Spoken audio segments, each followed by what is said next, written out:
बच्चों, आज मैं नवम वर्ग के लिए संस्कृत विषय में व्याकरण के दूसरे पाठ के साथ उपस्थित हूं। आज हमारा 7वां दिन है। इससे पहले हमने यन संधि की चर्चा की थी और कहा था कि यन संधि किसे कहते हैं, तो य व र ल इसी को यन कहते हैं और सूत्र है इसका इको यनचि। तो मैंने आपको यह भी बता दिया था कि इक किसको कहते हैं, तो ई उ री री को ही इक कहते हैं और इक का यन होता है, अर्थात ई का परिवर्तन य में, उ का परिवर्तन व में, री का परिवर्तन र में और लरी का परिवर्तन ल में होता है। जिनमें से ई का परिवर्तन य में होता है इसका बहुत सारा उदाहरण हमने देख लिया था और आज अब हमें देखना है कि उ का परिवर्तन व में होता है, अर्थात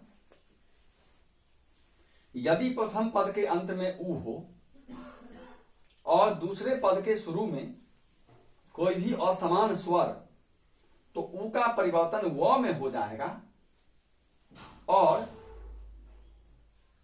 वह असमान स्वर जो है मात्रा के रूप में इस व के ऊपर आ जाएगा। तो अब इसका हम उदाहरण देखते हैं। सबसे पहला शब्द है हमारा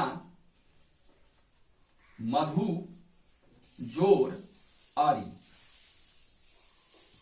अब हम यहां देखते हैं कि मधु के अंत में हर्ष उ है और अरि के शुरू में अ है। ये उ और अ मिलकर व बनता है।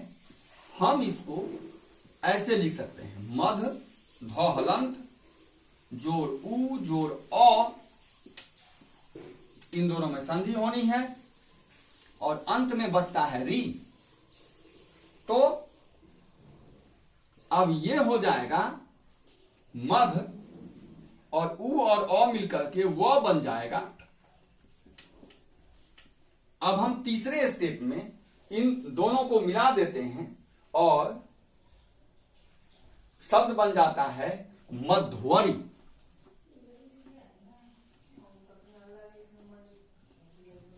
शब्द बन जाता है मध्वरी। अब इसी प्रकार हम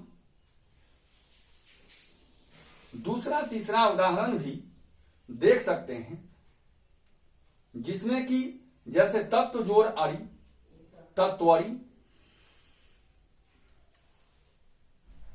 या अगर हर्ष उ के साथ ई आता हो तो उ का परिवर्तन व हलंत में होगा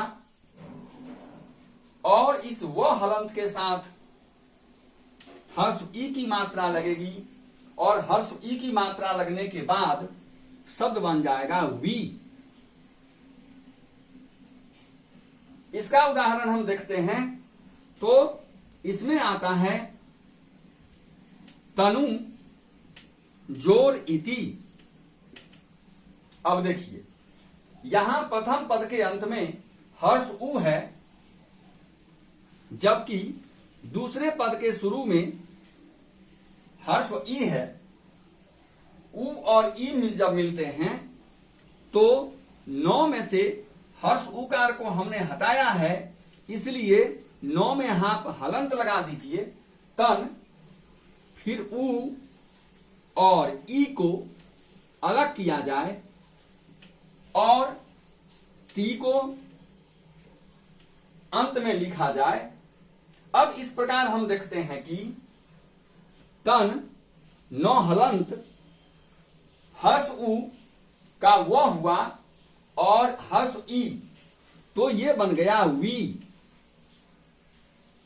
जोर ती। अब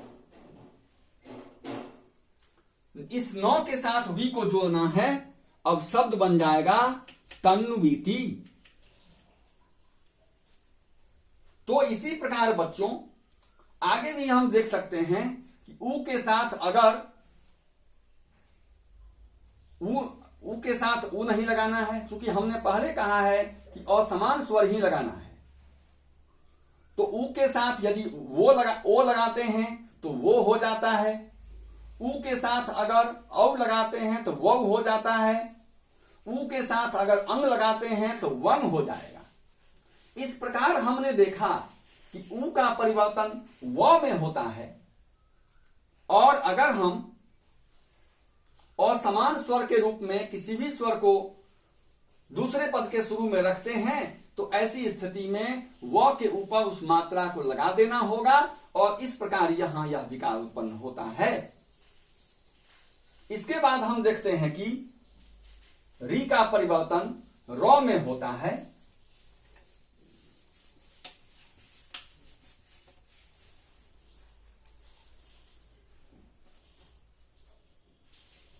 री का परिवर्तन र में होता है। अब देखिए, री का परिवर्तन जो र में होता है, इसके लिए हम उदाहरण लेंगे, जैसे पितृ जोड़ अधि। अब यहां हम देखते हैं कि प्रथम पद के अंत में री है और दूसरे पद के शुरू में अ है। तो इस परिस्थिति में शब्द बच गया पित। उसके बाद इस री को और अ को, यही री और अ, इन दोनों में संधि होगी और विकार उत्पन्न होगा। धी को हम अंत में लिखते हैं। अब देखिए, पित और री का र हलंत होता है और अ जुड़ गया, तो ये पूरा र बन गया और धी। अब शब्द बन गया पित्रधी।